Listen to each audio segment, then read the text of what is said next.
mga Pisma class, sa ating mga kapatid na walang tigil, walang pagkapagod sa pagsiwal at sa katotohanan sa buong mundo. No? Sa daily reflection ninyo sa Ebanghelyo patuloy, kahit isa lang ang makikinig, maganda na yan. Dahil sabi ni Kristo, pabagitan ni Apostol Pablo, bahagi ninyo yung natutunan ninyo. At sa pagbahagi ninyo sa natutunan ninyo, mailigtas nyo yung sarili ninyo, pati na ang inyong nakikinig. So, maganda yan. 1 Timoteo chapter 4 verse 16. So, patuloy kayo, be inspired with the Holy Spirit, and receive always the grace of God. Because the grace of God can empower us. Amen. Fight, T. Maria. Tatak safety with a humble heart.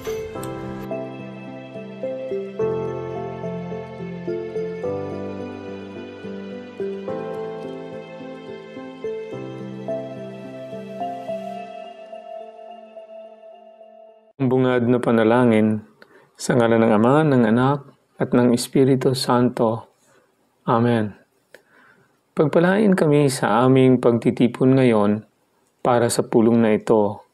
Gabayan mo ang aming isipan at puso upang kami ay magtrabaho para sa ikabubuti ng aming komunidad at tulungan ang lahat na iyong mga tao. Turuan mo kaming maging bukas palad sa aming pananaw, matapang sa harap ng kahirapan at matalino sa aming mga desisyon. Ama, pinupuri ka namin magpakailanman. Amen. Sa ngalan ng Ama, ng Anak, at ng Espiritu Santo. Amen. Praise to you, Lord Jesus Christ, King of endless glory.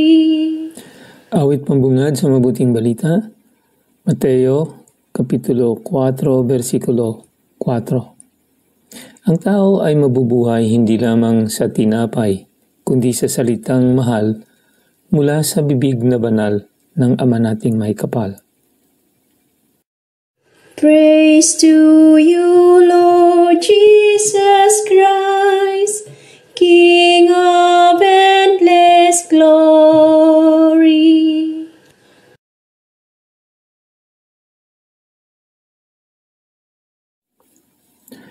Ang mabuting balita ng Panginoon ayon kay San Juan, Kapitulo 7, versikulo 1 hanggang 2, versikulo 10, at versikulo 25 hanggang 30. Papuri sa iyo, Panginoon. Noong panahong iyon, nilibot ni Jesus ang Galilea, iniwasan niya ang Judea sapagkat ibig siyang patayin ng mga Hudyo roon.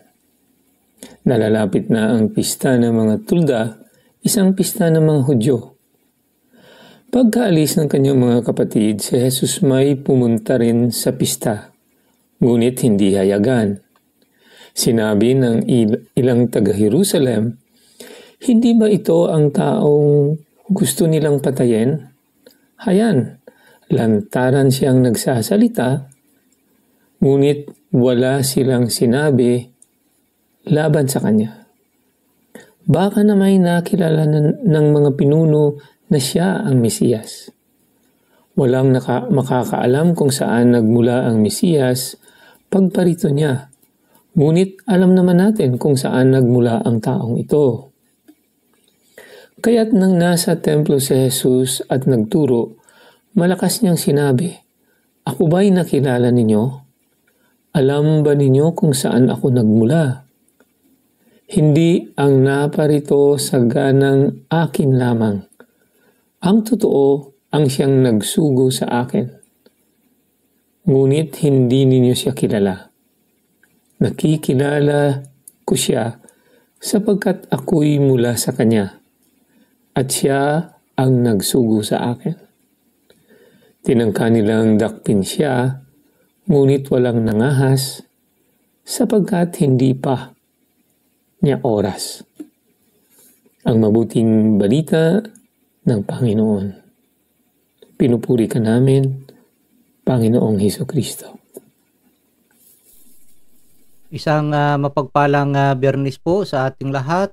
Una-una po sa lahat, ako po ay nagpapasalamat sa ating pong may kapal sa pagkakataong ito na pinagkaloob niya po sa atin upang tayo po ay makapagbahagi ng kanyang mabuting balita. At ako po ay nagpapasalamat din sa lahat nating na mga masugid na taga-subaybay at taga-suporta ng ating munting channel na ito. Marami pong salamat sa inyo. At sa lahat ng mga bago nating subscribers, marami pong salamat. Sa pagkakataong ito, ibibigay ko po sa inyo si Peace Parek sa pagdala po sa atin ng Words of our Holy Father. Ito po at pakinggan po natin siya. Thank you so much, Pastor Mayor, at welcome po sa lahat. Welcome sa ating munting tahanan dito sa Facebook at sa YouTube, ang ating PESMA Plus. Sa ating programa ngayon, ang ating PESMA o Pagnilayan, ang Ebanghelyo sa Madaling Araw sa Pilipinas. At mapagpalang oras po sa lahat. At sa pagkakataon na ito po, ako ay magdadala ng Words of the Holy Father. Ito po ay para ngayong araw, Biyernes po, March 15 in the year of our Lord 2024. Ito na po ang words of the Holy Father. Basahin po natin. This prophecy is too detailed. This plan of action of these wicked people is truly one detail after another. It does not spare anything. Let us put him to the test with violence and torments and try his spirit of gentleness. Let us sneak up on him. Let us lay a trap for him to see if he fails. This is not simple hatred. This is not a plan of action that is bad. Certainly, one party against the other. This is something else. This is called hounding. When the demon, who always behind every type of hounding, seek to destroy and does not spare any means. And what should one do in the moment of being hounded? There are two things to be done. To dialogue with these people is not possible because they have their own ideas, fixed ideas, which the devil has sown in their hearts. We have heard that what their plan of action is. What can we do? What can one do? What Jesus did, remain silent. It is striking when we read in the Gospel that before all of these accusations, to all these things, Jesus was silent. In the face of the hounding spirit, only silence, never justification. Jesus spoke, he explained, when he understood that there were no words, silence. And in silence, Jesus lived his passion. It is the silence of the just one in the face of dog fury. This is valid even for, we can say, the little everyday types of hounding.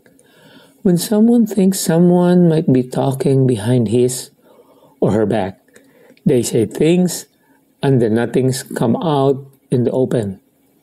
Stay silent. Silence.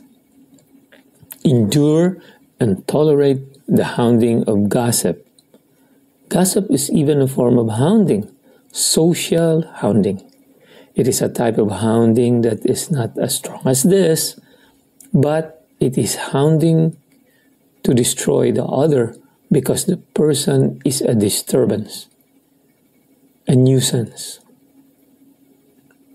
Let us ask the Lord for the grace to fight against the evil spirit, to dialogue when we need to dialogue, but before the spirit of hounding, to have the courage to remain silent and allow others to speak. Yan po ay binasa ng ating Santo Papa sa kanyang Santa Marta address noong March 27 in the year of our Lord 2020. Yan po ang pagninilay ng ating Santo Papa. At ngayon babalik ko na mic kay Pes Mayor. Back to you, Pes Mayor. Maraming pong salamat, Pisma Rex. At sa muli, ibibigay ko sa kanya ang pagkakataon para po sa kanyang pagninilay. Thank you so much, Pastor Mayor. At napakaganda po ng ating ebanghelyo. Ngayon na ating pagninilayan, ako po yung magbibigay ng emphasis dito sa verses 27 to 28. But we know where he is from. He is Jesus Christ. When the Christ comes, no one will know where he is from. So Jesus cried out in the temple area as he was teaching and said, "You know me and also know where I am from. Yet I did not come on my own, but the one who sent me, whom you do not know, is true. I know him because I am from him and he sent me." So may konting story lang tayo nung una.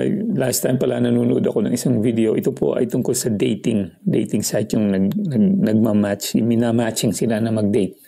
At ito po ay show. So malaking mesa, tapos nasa kabilang side yung mga lalaki, nasa kabilang side yung mga babae. Ito po yung mga ladies and gentlemen, they are sa dating age talaga. So yung isang lalaki, natatawa po ako doon, isang lalaki, sabi niya, ako may tanong sa inyo, sabi niya sa mga babae. Sabi niya, from 0 to 10, sabi niya, you rate yourself. Kasi tapos niyan, i-rate din namin kayo. So sabi niya, 10 yung pinakamaganda, tapos 0 yung opposite na maganda, pinakapangit. So 0 to 10. Sabi ng mga babae, sabi niya, ikaw, 10, ikaw, 10, ikaw, 10, ikaw naman, 10. Lahat sila 10. Pero natatawa ako dahil after that, kumuha yung lalaki ng bote at saka cotton buds. Sabi niya, ito'y makeup remover, ito'y cotton buds. Tanggalin niyo muna yung mga makeup niyo at i-rate namin kayo. Yan ang nangyari sa kanila. Well, sa ating panahon ngayon, marami tayong experience na hindi natin alam kung ano ba ang tama o hindi. O kung ano ang totoo o hindi. May isang pangyayari na may tumawag sa nanay na bata. Yung bata niya, yung anak niya tumawag sa kanya na nagsasabi na kinidnap daw siya at kailangan ng pera. At yung tinig, yung voice is exactly that of ng kanyang daughter, ng kanyang anak. Pero ang totoo pala, hindi anak niya yon. AI yon. Artificial Intelligence generated yung message na yon. May mga apps na kung ilagay mo yung picture mo, nagiging maganda ka, nagiging pogi, nagiging maskulado, and so on and so forth. Ang nakakatakot nga kahit yung babae o yung lalaking lalaki, pag sinabi niyang babae siya, dapat we gonna treat her, pag na-identify siya na babae siya, we are obliged to treat her, tawagin siya na babae. Diba? May mga laws na tayo ng mga ganyan, lalo-lalo na sa Canada at iba pang mga countries. So, yung bata sa sinapupunan, hindi na tinatawag na bata, diba? Clump of cell na lang daw o kung ano man, at pwede pong tanggalin yan. Dahil pag tinanggal mo, hindi mo naman pinapatay dahil hindi nga tao. So, these are the things now na nakikita natin na nangyayari sa ating mundo. Diba? Hindi na natin nakikita. Kung hindi na natin alam kung ano ang katotohanan. Indeed, this is a very confused world we have now. Mahirap na paniwalaan ang ating mga experience sa nakikita, sa mga naririnig natin, at even yung mga laws natin. Alin ba ang totoo? May famous saying na nasa alinmang sitwasyon tayo, may tatlong truth daw. Ito ay your truth, my truth, and the real truth. Ang unang dalawa ay subjective. Your truth and my truth, subjective daw yun. Halimbawa, si Pes Mayor ay gwapito times 2, kung si Mrs. niyang tatanungin natin, baka hindi lang times 2, baka 22 times 20 times 2. Di ba? Yung real truth naman, ang ibig nilang sabihin is yung sa atin, sa Catholic teaching natin, tinatawag natin na objective truth. Pero, real truth lang sa kanila kasi may limitation sila. Ito sabihin natin. Yung objective truth nila ay ibig sabihin yan ay hindi mo na kailangan i-explain. Ibig sabihin makikita na natin o obvious na yung katotohanan katulad ng mainit ang apoy o yung kailangan nating ng pagkain, tubig at hangin para mabuhay. So hindi mo na kailangan extrapolate yon, di ba? Hanapan ng rason kasi established na yon. So yan ang sinasabi nilang objective truth. Baka sinasabi ko na limited lang sila. Kasi iba yung actual na truth na tinuturo ng ating simbahan. Diyan tayo pupunta mamaya. Dahil ito, ang lahat na ito na tatlong truth na ito, ay sumasagot lang sa tanong na ano ba ang katotohanan? What is truth? Diba? Na alam natin na walang ibang bansa o ibang lahi, kundi ang mga Israelita lamang ang chosen people of God. Parang okay naman na ipagmalaki nila, di ba? Kahit si Pastor Romel, Jerry at si Pastor Juban ay nagko-confirm nila ito na talagang pinagmamalaki nila. Sino ba naman ang hindi maging proud ng gift na yan na kayo ang pinili sa lahat ng lahi sa buong mundo? Subalit sa mga talata natin ngayon, talagang tinawag ng Panginoong Hesus ang pagmamarunong o baka yung entsaktong word is yung pagmamalaki ng mga Israelita. At dahil dito, hindi na nila nakilala ang Diyos Ama na pinagmamalaki nilang pumili sa kanilang lahi. They do not know God, sabi mismo ng Panginoong Hesus, but the one who sent me, whom you do not know, is true. Yan ang sinabi ng Panginoon natin. So tulad natin ngayon, na ang pinagpapairal natin ay ating mga damdamin, mga kaalaman, knowledge, di ba? Knowledge is power, yaman, posisyon, yung power mismo, at iba pa, ay ang pagpapakita ng kahambugan at pagmamataas. Ang pagtatanong natin na what is truth sa who is truth ay pagpapakita na hanggang level pa lang tayo ni Pilato. Gaya ng mga Israelita na hindi nakikilala kung sino ang katotohanan. Rejection of the one who is sent is rejection of the one who sent. Ang nagpadala na ating Diyos Ama. At nagsabi ang mahal natin na Panginoong Hesus sa John chapter 14 verse 6 to 7, I am the way and the truth and the life. No one comes to the Father except through me. If you know me, then you will also know my Father. From now on, you know him and I have seen him. Yan po ay nasa John chapter 14 verses 6 to 7. Silang dalawa ang katotohanan dahil silang dalawa kasama ang banal na espiritu ay iisa lamang. So yan lang siguro ang may share ko ngayon. Hopefully may naitulong din sa atin sa nilay natin sa gospel na ito. Maraming salamat po at as usual, thank you sa inyong patuloy na pakikinig, pagsusubaybay at pagsusuporta sa ating channel. Tulungan niyo pong lumago ang ating channel para marami-rami naman ang makikinig sa atin, makakarinig ng ating pinagninilayan. Hanggang sa muli po, Rex from Chicago, and may God bless and keep us through Jesus Christ, our Lord and Savior. Amen. Back to you, Pastor Mayor. Marami pong salamat, Pisma Rex. At sa pagkakataong ito, ibibigay ko po sa inyo si Pisma Florence. Ito po ang refleksyon ng ating kapatid na si Pisma Florence. Basahin po natin. Alam namin kung saan galing siya. Ang mga pinagmulan ay mahalaga. Palagi kaming interesado kung saan nagmula ang isang tao. Sa Pilipinas, ang tanong na saan ka nang galing ay isang cliché. kapag binabati natin ang mga tao.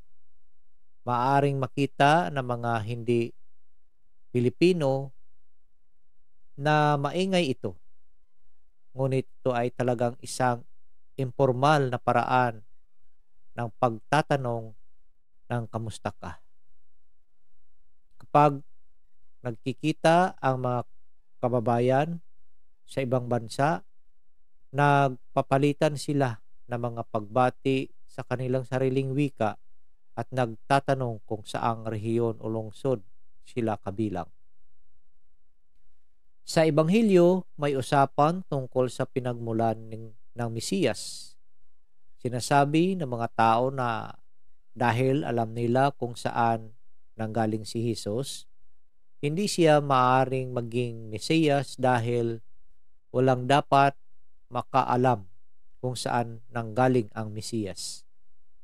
Pinag-usapan ba nila ang tungkol sa Nazaret o kahit Bethlehem?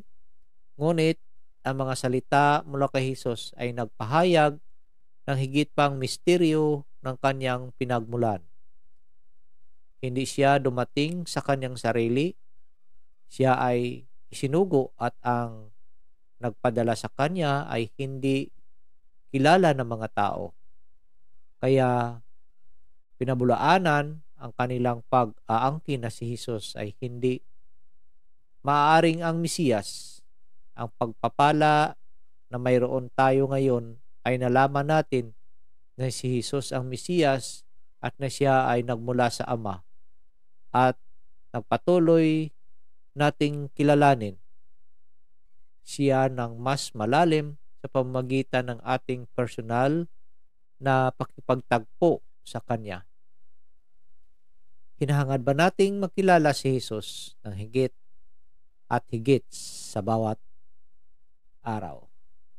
O yan po ang refleksyon ng ating kapatid na si Pisma Florence Valdez. Marami pong salamat. Marami pong salamat, Pisma Florence, sa iyong pag-share ng iyong refleksyon. Sa pagkakataong din ito, ibibigay ko po sa inyo si Pisma Nacy sa pamamagitan ng pagbasa ni Pisma Rex ng kanyang refleksyon. Thank you so much, Pes Mayor. At sa pagkakataon na ito, ako po'y magbabasa ng pagninilay na ipinadala sa atin ng ating kasamahan dito sa PESMA, si PESMA Maria Nacy Diente ng Davao City. Ito pong pagninilay ni PESMA Nacy, basahin po natin. Natatakot ba si Jesus sa kamatayan? Oo, natatakot siya sa kamatayan. Ngunit hindi niya pinahintulutan ang kanyang takot sa kamatayan na magparalisa sa kanyang paggalaw at pagnanais na gawin ang kanyang misyon para sa Diyos. Nagpatuloy siya sa kanyang misyon at naging mas malikhain sa paggawa nito hanggang sa maabot niya ang kanyang itinakdang panahon ng pag-aaresto, pag-uusig, at kamatayan sa cross. Nakikita natin ito sa pagbabasa ng Ebanghelyo para sa araw na ito. Ayaw ni Jesus na maglakbay sa Judea, sa kadahilanan ang mga Hudyo ay nagbabalak na siya ay patayin. Ngunit ito ay kapistahan ng mga tabernakulo, isang sagradong pista ng mga Hudyo na dapat niyang ipagdiwang. Kaya pumunta si Jesus kahit palihim at doon siya nangaral na may pagsinta na parang walang banta sa kanyang buhay. May mga takot rin ba tayo sa buhay natin? Anuman ang ating mga takot ay huwag hayaang magparalisa sa atin. Kailangan nating harapin ito upang masakop at matalo natin ito. Kung hinayaan ni Jesus na manaig sa kanya ang kanyang takot sa kamatayan, hindi sana nagkaroon ng matagumpay na kamatayan sa krus at walang kaligtasan para sa atin lahat. Yan po ang pagninilay ni Pes Manaisi at maraming salamat Pes Manaisi sa iyong pagninilay. Ngayon babalik ko na yung mic kay Pes Mayor. Back to you, Pes Mayor. Marami pong salamat, Pisma Nancy at Pisma Rex sa pagbasa mo ng refleksyon ni Pisma Nancy. So mga kapatid, sa inyo pong lahat, sa walang sawang pagsuporta at pagsubaybay sa ating munting channel na ito, marami pong salamat sa inyo. Sana naway ang araw natin ngayon ay isang magandang araw. Sana naway nakapag bena tayo or ang ating devotion sa Sacred Heart at sa ating mahal na poong Jesus Nazareno. Sana naway nagawa po natin ito. Marami pong salamat at naway ang Panginoon, ang banal na Espiritu ay gagabayan po tayo sa ating araw-araw na pamumuhay at iliyo po tayo sa anumang kapahamakan ang buong membro ng ating pamilya. Marami pong salamat at wag lang po nating kalimutan na kumapit lang po sa patalim ang salita ng ating Panginoong Jesucristo. Marami pong salamat at God bless us all. Manalangin po tayo sa ngalan ng Ama, ng Anak, ng Diyos Espiritu Santo. Amen.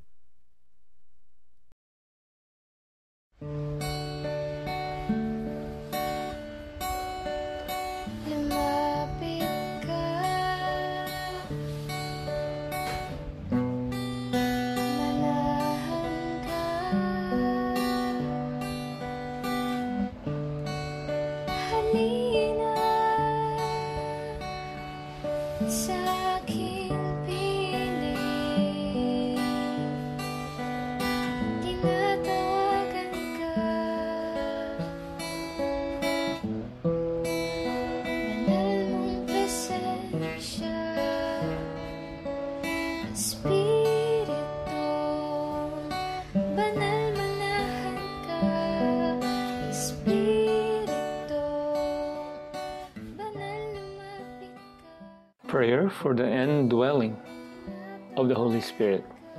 In the name of the Father, and of the Son, and of the Holy Spirit. Amen. Holy Spirit, powerful consoler, sacred bond of the Father and the Son, hope of the afflicted, descend into my heart and establish in it your loving dominion. Enkindle in my tepid soul the fire of your love, so that I may be wholly subject to you. We believe that when you dwell in us, you also prepare a dwelling for the Father and the Son. Deign, therefore, to come to me, consoler of the abandoned souls and protector of the needy. Help the afflicted, strengthen the weak, and support the wavering. Come and purify me. Let no evil desire take possession of me. You love the humble and resist the proud. Come to me, glory of the living, and hope of the dying. Lead me by your grace, that I may always be pleasing to you. Amen. In the name of the Father, and of the Son, and of the Holy Spirit. Amen.